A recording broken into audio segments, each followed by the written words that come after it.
ಪ್ರಾಣವನ್ನೇ ಪಣಕ್ಕಿಟ್ಟು ದುಡಿದಿರ್ತಕ್ಕಂಥ ಯಾವ ಮಾನವರಲ್ಲಿ ಮನೆಗೇನಿ, ಶಿವನಲ್ಲಿ ಶಿವಗೇನಿ, ದೇವತೆಯರಲ್ಲಿ ದೇವಿಗೆ ನೆನೆಸಿಕೊಂಡಿರ್ತಕ್ಕಂಥ ಯಾರಿಪ್ಪ?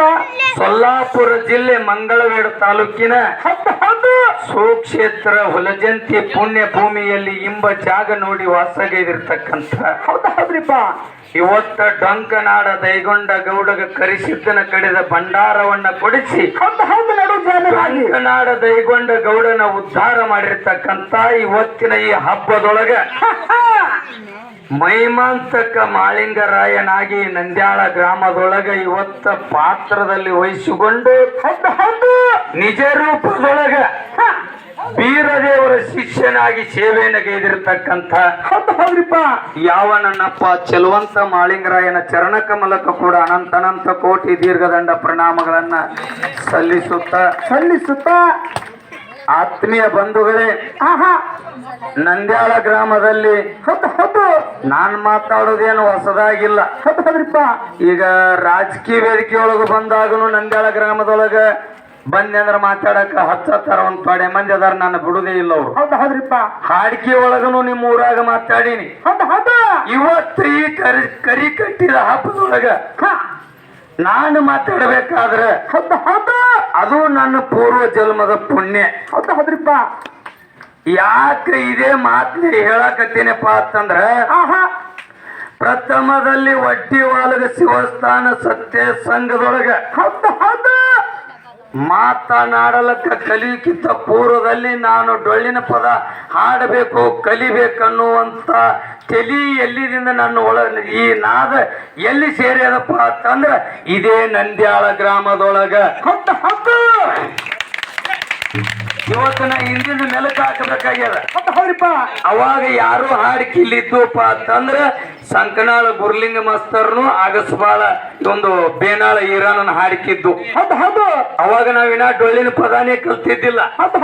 ಅವಾಗ ಇಲ್ಲಿ ನಂದ್ಯಾಳ ಗ್ರಾಮದೊಳಗೆ ಎರಡೂ ಮ್ಯಾಳಿಗೆ ಪ್ರೋತ್ಸಾಹ ಕೊಡೋದು ನೋಡಿದ್ರ ಇವತ್ತು ಎಂಥವಿದ್ರು ಡೊಳ್ಳಿನ ಪದ ಕಲಿಲೇಬೇಕು, ಹಾಡ್ಲೇಬೇಕು. ಈ ಜೀವನ ಏನಾದ್ರೂ ಸ್ವಾರ್ಥಕ್ಕೆ ಆಗ್ಬೇಕಂದ್ರೆ ಈ ಶಿವಸ್ಥಾನದಾಗ ಹೆಜ್ಜೆ ಇಡ್ಲೇಬೇಕನ್ನುವಂಥದ್ದು ನಾದ ನನ್ನ ತಲೆ ಒಳಗೆ ಸೇರಿದ್ದು ಇದೇ ನಂದ್ಯಾಳ ಗ್ರಾಮದೊಳಗಿಂದೇನೆ. ಯಾಕಂದ್ರೆ ಸತ್ಯ ಮಾತು ಹೇಳ್ತೀನಿ ನಿಮಗ, ಬರೀ ಶಿವಸ್ಥಾನದೊಳಗೆ ಹೆಜ್ಜೆ ಇಟ್ಟಿಂದ ನನಗ ಗುರು ಮಣಗುಳಿ ಯಲ್ಲಪ್ಪ ಮಾಸ್ತರ್ ನನಗೆ ಕಲಿಸಿ ಬಿಟ್ಟ ನಂತರ ಪ್ರಥಮದಲ್ಲಿ ಒಂದನೇ ಹಾಡಿಕೆ ಮುತ್ತಿ ಗ್ರಾಮದೊಳಗ, ಎರಡನೇ ಹಾಡಿಕೆ ಇದೇ ಶೆಟ್ಟಪ್ಪ ಮುತ್ಯಾನ ಗುಡಿ ಒಳಗ. ಕರೆ ನಾ ಇವತ್ತು ಎಲ್ಲೆಲ್ಲೇ ಹೋಗ್ಬೇಕತ್ತ ವಿಚಾರಿ ತಗೊಂಡು ಹೋಗಿದ್ದೆ. ಕರೆ ಆದ್ರೆ ನನ್ನ ನಿಂದರ್ಗೊಳ್ಳಿಲ್ಲ ದೇವ್ರ, ಇಲ್ಲಿಗೆ ಕರೆಸಿದ್ದ ಆ ಶೆಟ್ಟಪ್ಪ ಮುತ್ಯಾನ ಆಶೀರ್ವಾದ, ಶೆಟ್ಟಪ್ಪ ಮುತ್ಯಾನ ದಯ ಕರುಣ, ಈ ನಂದ್ಯಾಳ ಗ್ರಾಮದ ಗುರು ಹಿರಿಯರ ಆಶೀರ್ವಾದ ಯಾವತ್ತೂ ನಾನು ತಲೆ ಮೇಲೆ ಇರಲಿ ಅಂತೇಳಿ ನಾ ನಿಮಗೆ ಭಕ್ತಿಯಿಂದ ವಿನಯದಿಂದ ನಾನು ಪ್ರಾರ್ಥನೆಯನ್ನೇ ಮಾಡ್ತೇನೆ.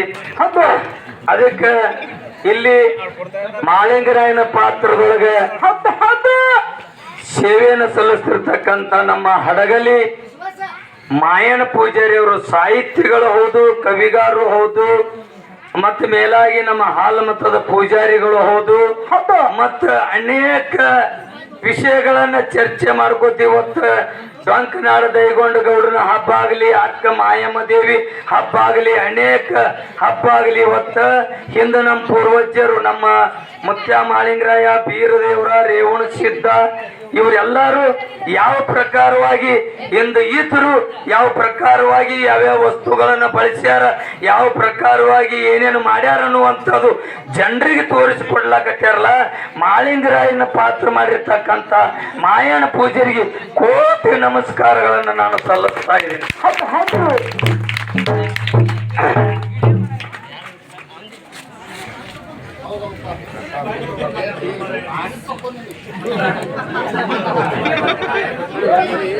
ಅಡಿಕೆ ಒಳಗೆ ಮಾತಾಡೋದೇ ಬೇರೆ, ಈ ಕುಲ್ಲ ಮಾತಾಡೋದೇ ಬೇರೆ ಆಗ್ತದೆ.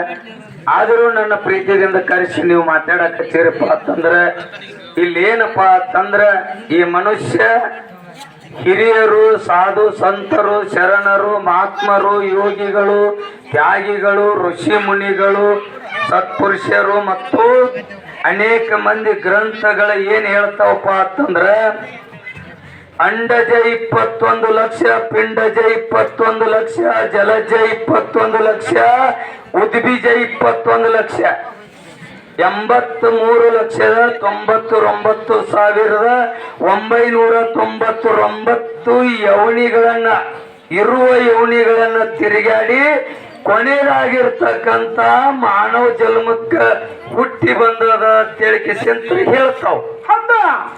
ಈ ಗ್ರಂಥಗಳು ಹೇಳ್ತಾವು, ಸತ್ಪುರುಷರು ಹೇಳ್ತಾರಪ್ಪ ಅಂತಂದ್ರ ಈ ಮಾನವ ಜನ್ಮ ಏನ್ ಮಾಡ್ಬೇಕಾಗ್ಯದಪ್ಪ ಅಂತಂದ್ರ ಒಳ್ಳೆ ಕಾರ್ಯದೊಳಗ ಜೀವನ ಇರೋ ತನಕ ಭಾಗಿಯಾಗಬೇಕಾಗ್ಯದ.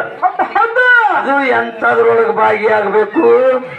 ಇಂಥ ದೈಗೊಂಡ ಗೌಡರ ಹಬ್ಬ ಹಾಕಿರ್ತಕ್ಕಂಥ ಕಾರ್ಯದೊಳಗ ಭಜನ, ಕೀರ್ತನೆ, ಒಳ್ಳೆ ಸತ್ಸಂಗ ಎಲ್ಲಿ ನಡೀತದ ಅಲ್ಲಿ ನಾವು ಭಾಗಿಯಾದೇವಪ್ಪ ಅಂತಂದ್ರ ಈ ಮನುಷ್ಯ ಜನ್ಮ ಮಾಯಾ ಪ್ರಪಂಚ ಅನ್ನಂತದ ಮಾಡಿ ಪಾರಮಾತ್ಮನ ಕೊಡಕ್ ಸಾಧ್ಯ ಅದ ಅಂತ ಹೇಳಿಕೆಸಿಂತ್ರ ನಮಗ್ ಹಿರಿಯರು ಹೇಳ್ಕೊತ ಬಂದಾರ.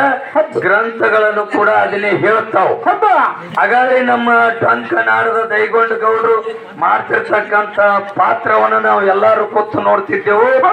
ಮತ್ತು ಮಾಳಿಂಗರಾಯ ಕಂಬಳಿ ಹಾಸಿಗೆಸಿಂತ್ರ ಹೊಳಿ ದಾಟುವಾಗ ಏನೇನಾಯ್ತು ಅನ್ನೋದನ್ನು ನೋಡ್ತಿದ್ದೆವು. ಆ ನಾವು ಬಿಡುವಂತ ಅಂಬಿಗರ ಚೌಡಯ್ಯನ ಮನುಷ್ಯ ಏನ್ ಮಾಡ್ದ ಮಾಳಿಂಗರಾಯಗ, ಮುಂದ ಅವನಿಗೆ ಏನಾಯ್ತು ಅನ್ನುವಂಥದ್ದನ್ನು ನಾವು ನೋಡೇವಿಲ್ಲಿ. ಮನುಷ್ಯನ ನಿಜ ಜೀವನದೊಳಗನು ಇದನ್ನೇ ನಡೀತೈತಿ. ಮನುಷ್ಯನಿಗೆ ಒಂದು ಸಲ ಸ್ವಲ್ಪ ಶ್ರೀಮಂತಿಕೆ ಬರ್ತಂದ್ರೆ ಹಿಂದಿನ ಮರಿತದ, ಮುಂದಿನ ಹಿಡಿತದ.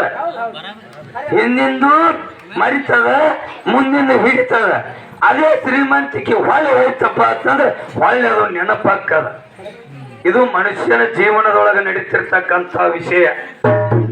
ಇದನ್ನ ನಾವು ಬಹಳ ತಿಳ್ಕೋಬೇಕಾಗ್ತದ.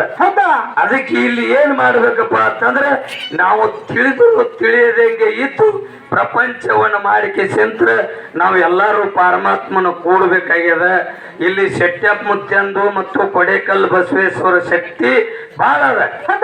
ನಾವು ನೀವ್ ಏನ್ ತಿರ್ಬೇಕು ಕರೆ ನಿಮ್ಮೂರ್ನ ಹೇಳಿನೀಗ ಎಷ್ಟು ಸ್ಟೇಜ್ ಮೇಲೆ ನಿಮ್ಮೂರ ಹೆಸರು ಕರ್ನಾಟಕ ಮತ್ತು ಮಹಾರಾಷ್ಟ್ರದೊಳಗ ಎಲ್ಲಾದ್ರೂ ಹಾಡಿಕೆ ವಾದ ವಿವಾದ ಬಹಳ ಜೋರ್ ಬಿದ್ದು ಅಂದ್ರೆ ಮೊದಲಿಗೆ ನಿಮ್ಮೂರ ಹೆಸರು ಬರ್ತದೆ. ಇದು ನಿಮ್ಮ ಕೈ ಎತ್ತಿ ಹೇಳ್ತೀನಿ. ಯಾಕೋ ಏನೋ ಗೊತ್ತಿಲ್ಲ. ಆ ಶೆಟ್ಯಪ್ಪ ಮುತ್ಯನ ಆಶೀರ್ವಾದ, ಕೊಡೇಕಲ್ ಬಸವೇಶ್ವರ ಆಶೀರ್ವಾದ, ಏನ್ ನಂದ್ಯಾಳ ಗ್ರಾಮದ ಗುರು ಹಿರಿಯರ ಆಶೀರ್ವಾದ, ಅಕ್ಕ ತಂಗಿಯರ ಆಶೀರ್ವಾದ ಗೊತ್ತಿಲ್ಲ ನನಗ. ಕೈ ಯಾಕೆ ಬರ್ತದಪ್ಪ ಅಂತಂದ್ರ ಅಂತ ನೀವು ನನ್ನ ಮ್ಯಾಲ ಪ್ರೀತಿ ಇಟ್ಟಿರಿ.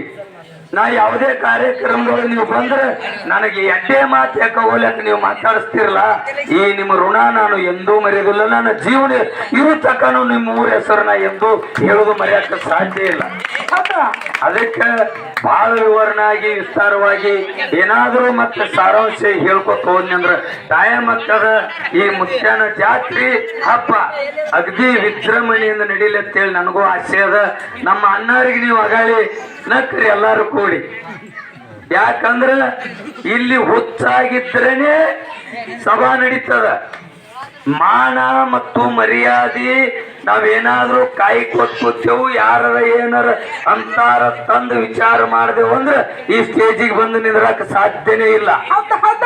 ಇಲ್ಲಿ ನಕ್ಕವರು ನಮ್ಮವರೇ, ಶಬಾಷ್ ಅಂದವರು ನಮ್ಮವರೇ, ಎಲ್ಲಾರು ನಮ್ಮವರೇ. ಇಲ್ಲಿ ನಾವು ಬಂದ್ ನಿಂತಿಂದ ಯಾಕಂದ್ರೆ ಎಲ್ಲೂ ಇಲ್ಲದ ನಾಲಿಗೆ ಒಂದು ಎಡುತ್ತದ, ಒಂದು ಶುದ್ಧ ಮಾತಾಡ್ತದ. ನಡೆಯವನೇ ಎಡುತ್ತಾನ, ಕರೆ ಕುತ್ತಾವ ಎಡವಕ್ ಸಾಧ್ಯ ಇಲ್ಲ. ಅದಕ್ಕೆ ಈ ಅಣ್ಣ ಹೇಳ್ತೀನಿ ನಾನು, ನಿನ್ನ ಜೀವನ ಇರೋ ತನಕ ಆಗ ನೀ ಹೇಳುದಿಲ್ಲ ಹಂಗ ಶೆಟ್ಯಪ್ಪ ಮುತ್ಯನ ಆಶೀರ್ವಾದ, ಕೊಡೇಕಲ್ ಬಸವೇಶ್ವರ ಆಶೀರ್ವಾದ ಸದಾನ ಕಾಲ ನಿನ್ನ ಮೇಲೆ ಇರ್ಲಿ. ನಾಟಕ ನಡಿಲಿ, ಯಾವುದೇ ಕಾರ್ಯಕ್ರಮ ನಡಿಲಿ, ಯಾರೇ ನಗಲಿ ಯಾರೇ ಬೈಲಿ, ಯಾವತ್ತೂ ನೀ ಸೇವಾ ಬಿಡಬೇಡ ಅಂತ ಹೇಳಿ ನಿನಗ ಆ ಗುರುನಾಥನ ಪಾದದಲ್ಲಿ ನಾನು ಕೂಡ ಭಕ್ತಿಯಿಂದ ಹಣೆ ಬೇಡ್ಕೊಂಡು ನಾನು ನಮ್ಮೂರ ಹುತ್ತನೆ ನಿಮಗೆ ಹೇಳ್ಬೇಕಂದ್ರ, ಯಾಕಂದ್ರೆ ನಮ್ಮ ಗುಡಿಯಾಗ ನಮ್ಮ ಗುಡಿಯಾಗ ಯಾರು ಮ್ಯಾಗ ಹೋಗುದಿಲ್ಲ. ರಗಡ್ ಮನುಷ್ಯ ನಮ್ಮೂರಾಗೂ ರಗಡ್ ಮಂದಿ ಸೇವೆ ಮಾಡ್ತಾರ ಸಾಕು ನಟ್ಟು, ಕರೆ ಸ್ಟೇಜ್ ಮ್ಯಾಗ ಮಾಯಕದ ಮುಂದೆ ಯಾರು ಹೋಗುದಿಲ್ಲ.